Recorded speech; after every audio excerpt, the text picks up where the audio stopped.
this introductory image is to show that the following images are already in the building as it was projected. That is, the various parallel images are already to be found here. And here you see the trees very obviously moving through the building. And this line of trees and steel structure, the images are taken from this project, but it speaks about two projects. That is, there was a preliminary project where the site was beautiful fields with very fine hedgerow trees, and these seem to be the structuring as found on the sites. Now, this preliminary project is one that is not known about, because we tend to keep projects kind of secret when they're not used, because the ideas are kind of fund of ideas. And although the trees aren't shown here, they actually were the structuring for this arrangement of street and pavilion. And these were steel and glass frames. Now, projects that were known about, and to which, therefore, people tended to relate these images, were Hunstanton. But actually at Hunstanton, there were very few trees. That is, the trees in the hedges were very small indeed. It was almost a landscape without trees. And you can see this further along the coast at Hokum, where the tree tops have this wind-swept back profile. But the project that Hunstanton was built on did have a lot of trees. And this was the first essay that was done by Peter Smithson in the language of Mies van der Rohe. That is, these trees were very heavily green. The grass was very green. It was a project for a gallery, and very large, mature trees, which became, as it were, the structuring for the placement of the buildings in the landscape. And in fact, already, because it was an art gallery, you could see that one was playing games with the planar effect that you can find in the language of Mies van der Rohe.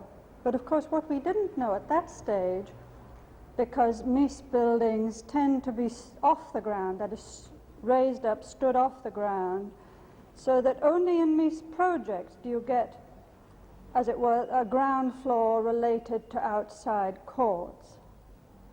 That we didn't know exactly what would begin to happen. And it wasn't until we got Hunstanton built that one suddenly realized what was to be found in a steel structure. That is, here you get planes beginning. Now, I realize this introductory image is really primarily for architects and people who maybe don't resist the axonometric projection, because most people, we find, clients, have a fantastic resistance to this. Now, I find this very extraordinary because, of course, you get in historic Smithson drawings the most extraordinary projection of a building, which you'd think it would be impossible for a client to relate to a plan. Yet these things must have been very readable or acceptable to clients at that time. Therefore, quite why there is this resistance to axonometrics, which really often explain architectural ideas very lucidly, which is presumably why these people were trying to give some kind of synoptic view of what would happen when the building was there. It's very mysterious, and we've never been able to even begin to understand why clients were so resistant, and we can only imagine that perhaps the English client is very resistant to ideas on architecture. Therefore, this is really why we did this exhibition, based on these experiences of Hunstanton, where once the building was there, we got at least two photographers, Nigel Henderson and Galway of the Review, to recognize that this planar effect was happening. That is, because it's on the ground in relation to the green grass, you can find things in it that you couldn't actually find in the Mies buildings of the period in America, because, as I said, the Mies buildings were either on stilts or at MIT had brick walls directly in relation to the ground. So that here at Hunstanton, for the first time in England, people were able to see this amazing parallelarity of planes that you can get, all in relation to green. You can see the trees are very small at Hunstanton. You can barely see them.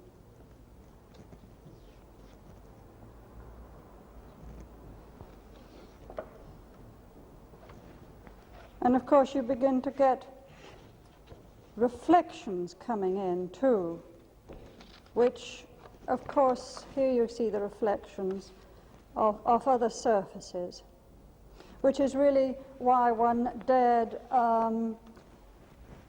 do the business of perspex, and so that really one was building on experience of 20 years of trying to transmit ideas of what happens to steel and glass buildings in the English landscape.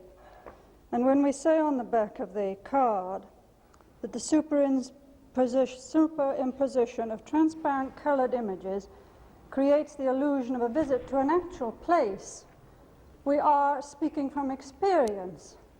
That is, we have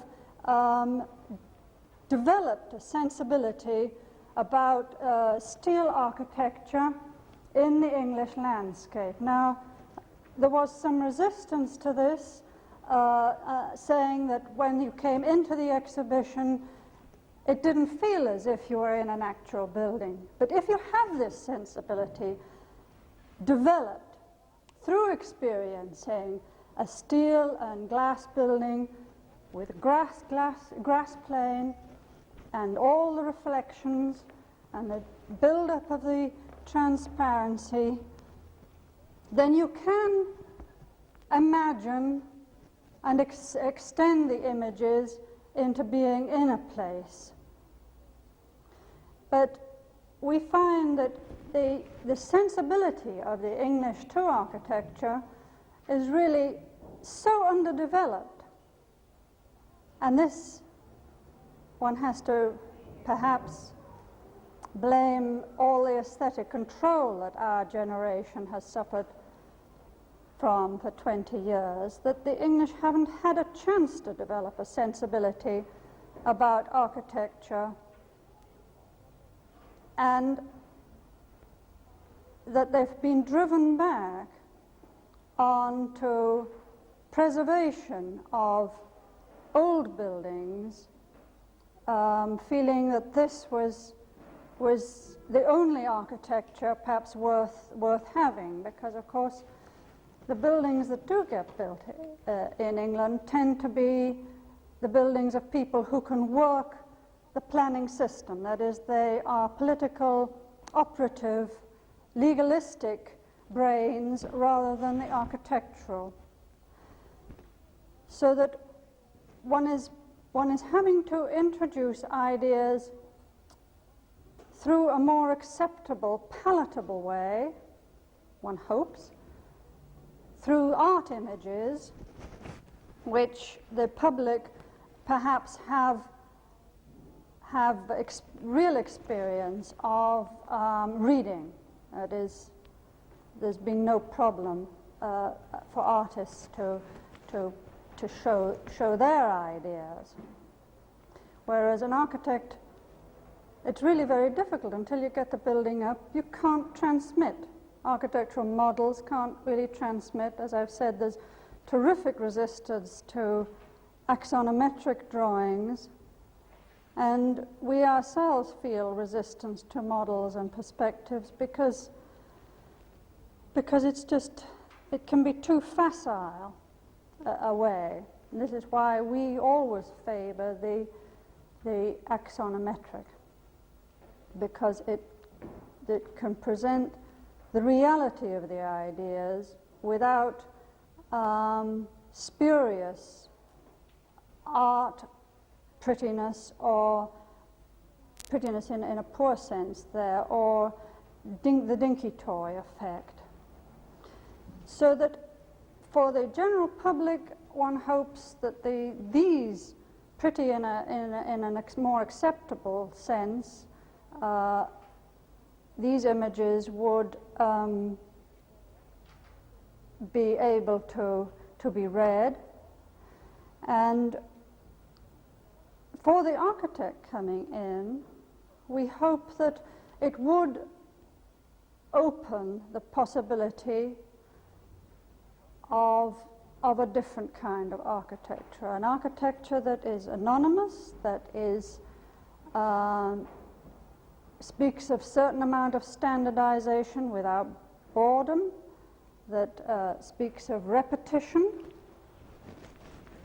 without it being too obvious, in the sense that an aqueduct is rather obvious repetition, that speaks of a sort of gaiety that one could get in buildings sitting in the English landscape, because this project was for the Midlands, and of course in the Staffordshire landscape you get these fantastically bold black and white houses sitting among the green grass and trees, and there's really no reason why one couldn't be equally bold, either by putting a red building into the landscape or a green building that would almost disappear in the landscape.